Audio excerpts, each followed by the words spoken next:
TRS ఎల్పీల మంత్రి హరీష్ రావు మాట్లాడుతున్నారు. Live లో చూద్దాం. అందువల్లనే ఈ వివాదాలన్నీ కూడా కొనసాగుతూ వచ్చినాయి. జాగీర్దార్ భూములను నోటిఫై చేసి ఆ వివరాలను అధికారికంగా వెల్లడించి రిజిస్ట్రేషన్ కార్యాలయాలకు ఈ వివరాలను పంపి పారదర్శకంగా వ్యవహరించి ఉంటే ఇవాళ ఈ సమస్య అసలు ఉత్పన్నమయ్యేటువంటిది కాదు. కానీ గత ప్రభుత్వాలు ఈ పని చేయలేదు.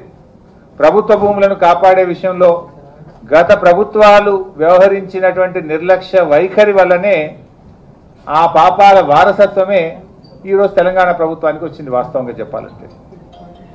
సో ఆనాటి జాగీర్ భూముల విషయాన్ని, రిజిస్ట్రేషన్లో జరుగుతున్న అవకతవకల్ని ఎప్పటికప్పుడు అప్పటి ప్రభుత్వాల దృష్టికి వచ్చినాయి, నివేదికలు వచ్చినాయి, ఆడిట్ రిపోర్ట్స్ వచ్చినాయి.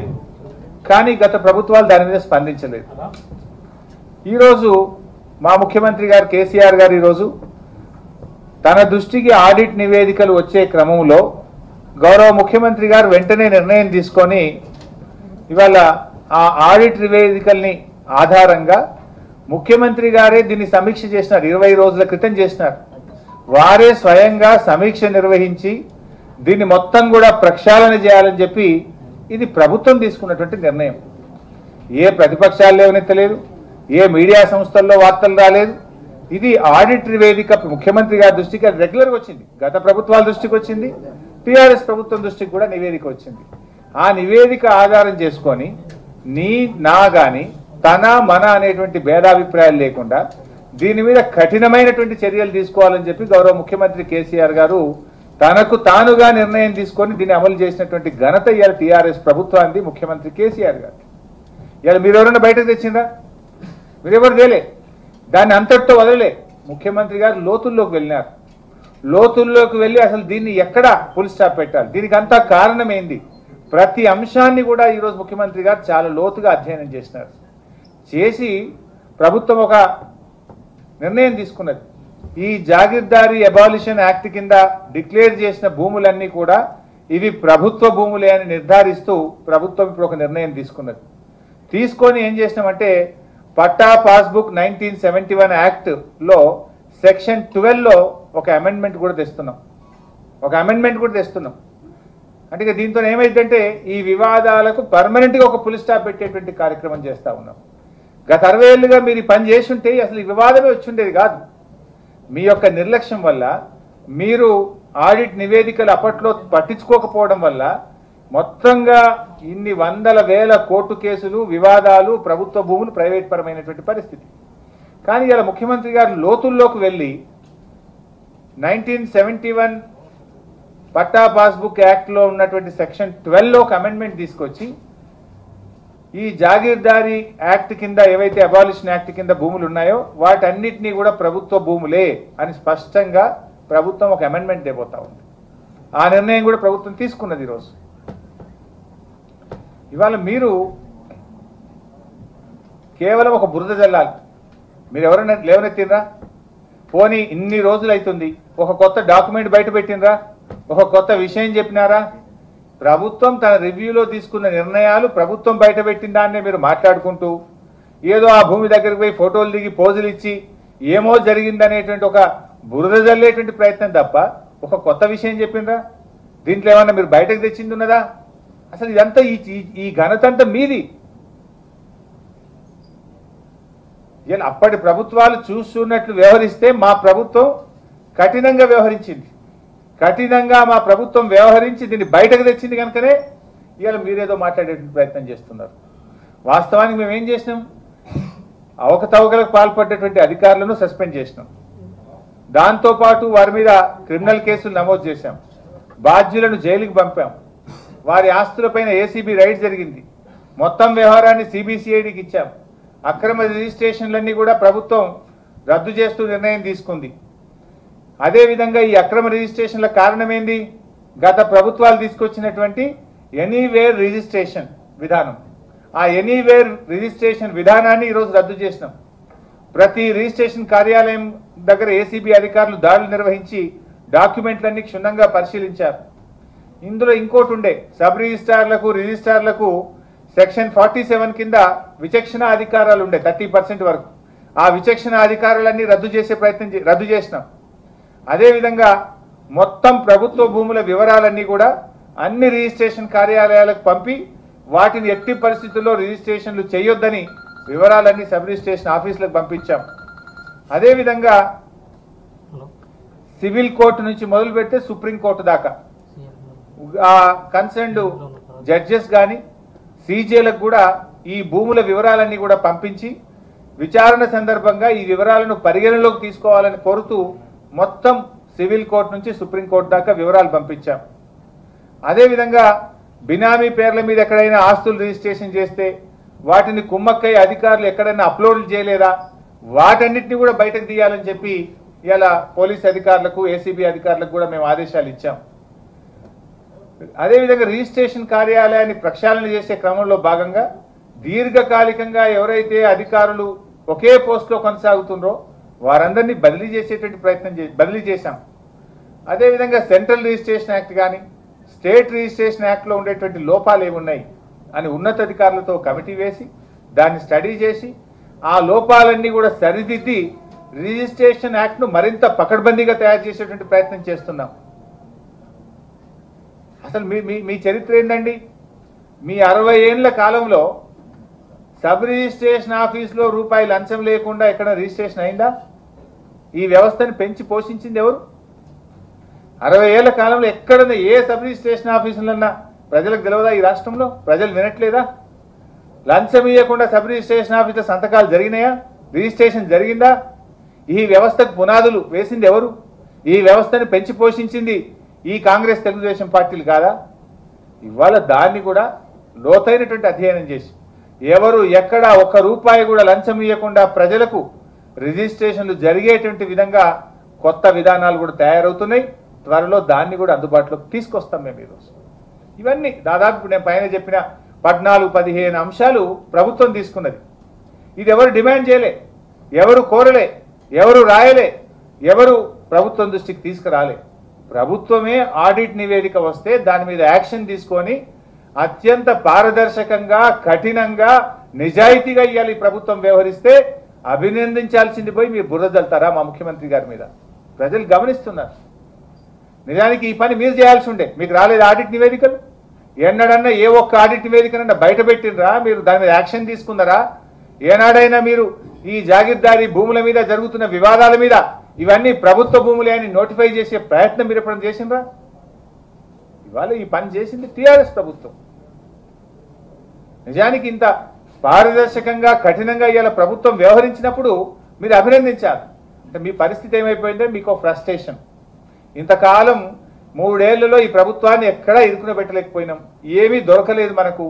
ఏం చేసినా ఈ ప్రభుత్వానికి మంచి పేరు వస్తుంది. ఎక్కడ ఉప ఎన్నిక జరిగినా ప్రభుత్వమే గెలుస్తున్నది. జిహెచ్ఎంసీలో అడ్రస్ గల్లంత అయిపోయింది. ఏం చేయాలో దిక్కుతోచినటువంటి పరిస్థితి.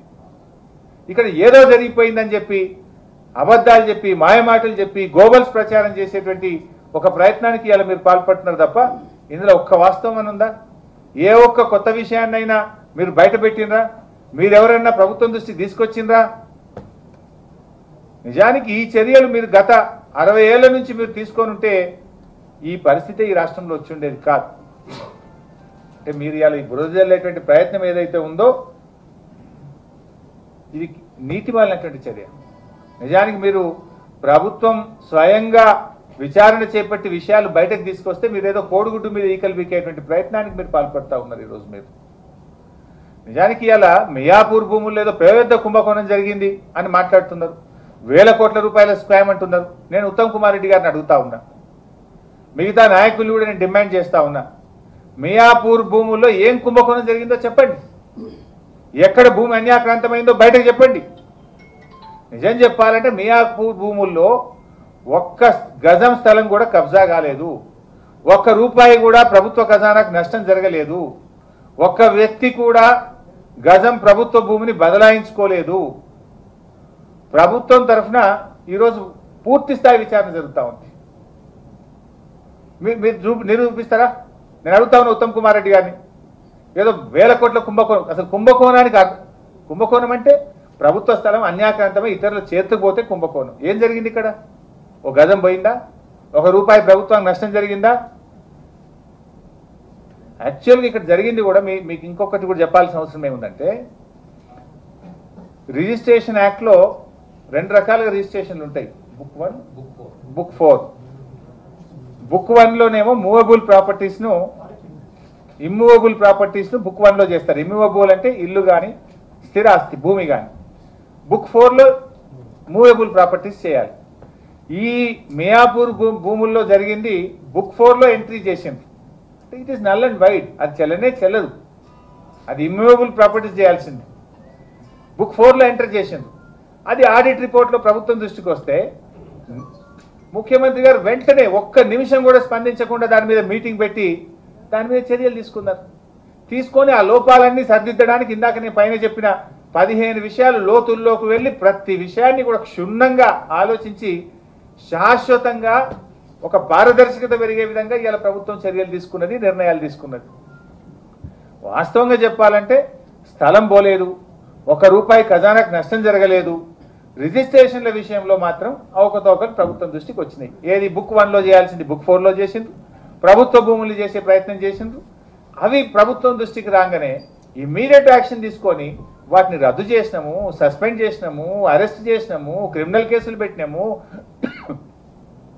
లోతైనటువంటి విచారణకు ఆదేశించినాము. అంటే ఇంత బాగా ఈ ప్రభుత్వం పనిచేస్తుంటే మీరు ఏదో కోడిగుడ్డు మీద ఈకలు మీకినట్టు బురద చల్లేటువంటి ఒక ప్రయత్నం నేను ఛాలెంజ్ చేస్తున్నాను. ఇంకా మళ్ళీ మాట్లాడితే కుటుంబ సభ్యులు ఉన్నారు, కుటుంబ సభ్యులకు నేను ఉత్తమ్ కుమార్ రెడ్డి గారిని అడుగుతున్నా, ఏ కుటుంబ సభ్యులు ఉన్నారో బయట పెట్టు. ఏ కుటుంబ సభ్యుడికి దీంట్లో పాత్ర ఉందో మీరు బయట పెట్టండి. బయట పెట్టకపోతే హ్యాబిట్స్ చివరస్తారా ఉత్తమ్ కుమార్ రెడ్డి గారు ముక్కు నేలకు రాయాలని చెప్పి నేను డిమాండ్ చేస్తా ఉన్నా. బేసరితే క్షమాపణ చెప్పాలని నేను డిమాండ్ చేస్తా ఉన్నా. అంటే అనవసరమైనటువంటి ఈ బురద జల్లేటువంటి చిలిపి ప్రయత్నాలు చేయకండి. వాస్తవాలు ఉంటే ప్రజల ముందు పెట్టండి, మీడియా ముందు పెట్టండి. ఇలా ప్రభుత్వం ఇంత పారదర్శకంగా వ్యవహరించి అసలు రాష్ట్రంలో ఇదంతా కారకమే మీరు కదా. అసలు ఈ కాంగ్రెస్ పార్టీ నాయకులు దీని గురించి మాట్లాడడం అయితే చాలా హాస్యాస్పదం. ఎందుకు ఈ మాట అంటున్నా అంటే అసలు స్కాములకు మారుపేరు కాంగ్రెస్ పార్టీ. ఎన్ని స్కాములు చేసిందండి మీ ప్రభుత్వ హయాంలో? ఎన్ని ల్యాండ్ స్కామ్స్ జరిగినాయండి? హైదరాబాద్లో ఈఎన్టీ భూములను, ఈ ఈఎస్ఐ ఆసుపత్రి ఈఎన్టీ ఆసుపత్రి భూములను మీరు ఆ రోజుల్లో 2 నగర మంత్రులు దాన్ని ప్రైవేటు వ్యక్తులకు కట్టబెట్టే ప్రయత్నం చేసిన విషయం అందరికి తెలియదా? ఈ రాష్ట్రంలో భూదాన్ భూపులను ఏం చేసిందో తెలియదా?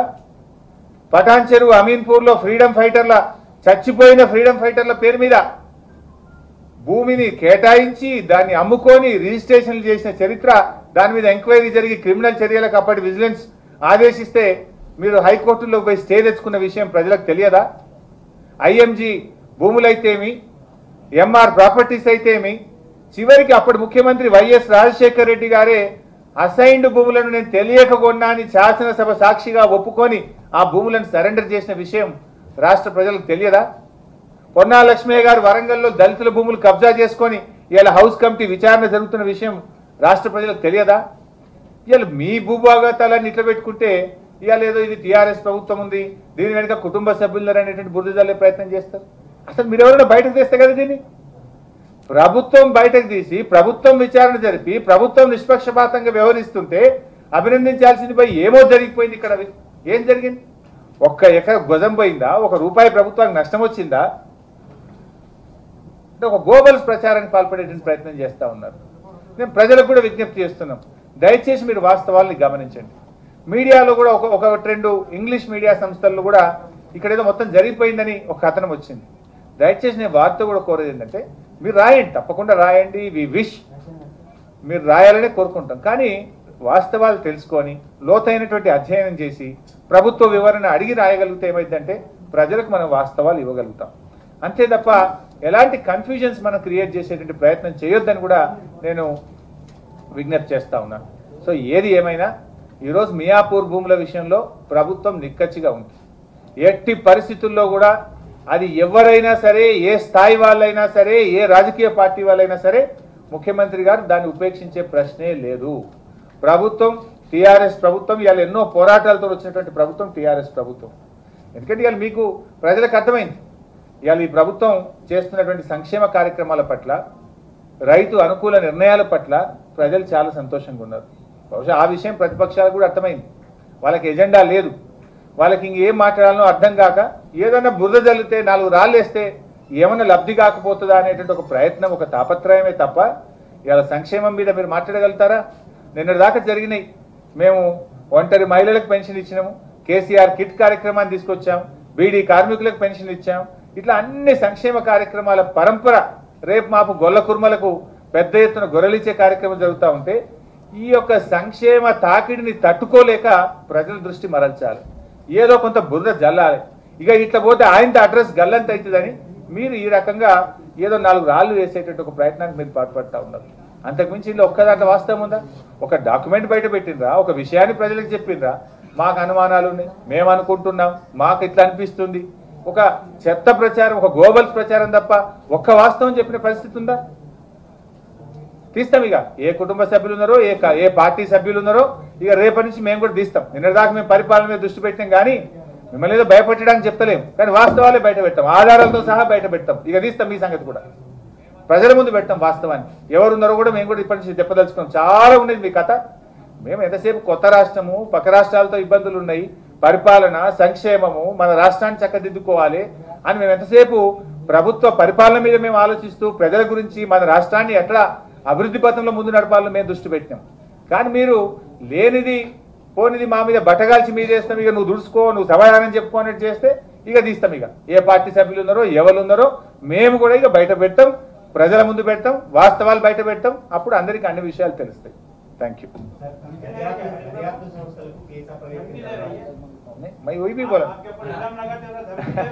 నేను అది కూడా చెప్పినాను మీకు, నీకు అన్నా నేను తెలుగులో చెప్పిన, మేము మిమ్మల్ని భయపెట్టలేము అని కూడా చెప్పిన, వాస్తవాలు బయట పెట్టాం, ప్రజల ముందు పెట్టామని కూడా చెప్పిన. అయ్యా కోదండరామ్ గారు, ఏం గబ్బు కనబడుతుందే నీకు? గబ్బా కంపు ఏదో అన్నట్టు ఎవరు చూసినా ఆయనకి ఏం కంపు కనబడుతుందో నాకైతే అర్థమవుతలేదు. పేదలకు 40 లక్షల మందికి నెలకు 1000 రూపాయల పెన్షన్ ఇస్తే నీకు కంపుగా కనబడుతుందా కోదండరామ్ గారు? మిషన్ కాకతీయ కింద చెరువులన్నీ బాగా చేసి బ్రహ్మాండంగా రాష్ట్ర చరిత్రలో ఎప్పుడు లేనట్టు 60 లక్షల ఎకరాల్లో వరి ధాన్యం పంట పండితే కోదండరామ్ గారికి కంపు కనబడుతున్నదండి. కేసీఆర్ కిట్టు పెట్టి ప్రభుత్వ దవాఖానాలు బాగా చేసి ఇవాళ ప్రభుత్వ ఆసుపత్రులు బాగా చేసి సిజరీన్ల సంఖ్య తగ్గించి ఇవాళ ప్రభుత్వ ఆసుపత్రికి ప్రజలు వెళ్తా ఉంటే కోదండరామ్ గారికి కంపు కనబడుతుందా? మరి ఆయన మరి నేను ఏమన్నా ఆయన ప్రొఫెసరా ఏందో నాకైతే అర్థమైతలేదు. ఇవాళ ఈ ప్రభుత్వము ఇంత బ్రహ్మాండంగా నెలకు 1000 రూపాయల పెన్షను, 6 కేజీల బియ్యము, కళ్యాణ లక్ష్మి, షాదీ ముబారక్ కార్యక్రమము, మిషన్ కాకతీయ కార్యక్రమము, 1 కోటి ఎకరాల మాగానిగా తెలంగాణను మార్చే కార్యక్రమము, ఇవాళ ఎన్ని ప్రోగ్రామ్స్ తీసుకొచ్చి ఇవాళ అసలు కుల వృత్తుల గురించి తెలంగాణ ఉద్యమంలో ఏం మాట్లాడుకున్నాం కోదండరామ్ గారు? మేము కూడా ఉన్నాం కదా ఉద్యమంలో, మీరు కూడా ఉన్నారు కదా. ఏమన్నాం మనం? తెలంగాణ వస్తే కుల వృత్తులు బలపడ్డాయని చెప్పినాం. ఆ కుల వృత్తుల బలోపేతానికి 4000 కోట్ల రూపాయలు గొల్ల కుర్మలకు ఇచ్చి గొల్ల కుర్మలను బలోపేతం చేస్తే నీకు కంపు కనబడుతున్నదా కోదండరామ్ గారు? ఇవాళ తెలంగాణలో 500 ఇంగ్లీష్ మీడియం రెసిడెన్షియల్ స్కూళ్ళు, ఎస్సీ, ఎస్టీ, బీసీ మైనార్టీల కోసం 500 రెసిడెన్షియల్ స్కూళ్ళు తీసుకొస్తే మా కోదండరామ్ గారి కంపు కనబడుతున్నా? అది కంపు చూసే మనసును బట్టి, నీ ముక్కును బట్టి ఉంటుంది. బహుశా నీ కాంగ్రెస్ పార్టీ చేసిన ఈ కనబడతలేవు కంపు. నీకు గాలి, కాంగ్రెస్ పార్టీ గాలి తలిగి ఆ కాంగ్రెస్ పార్టీలో వచ్చిన గాలిలో కంపు ఉన్నది, అది చూసుకో ఫస్ట్ నువ్వు.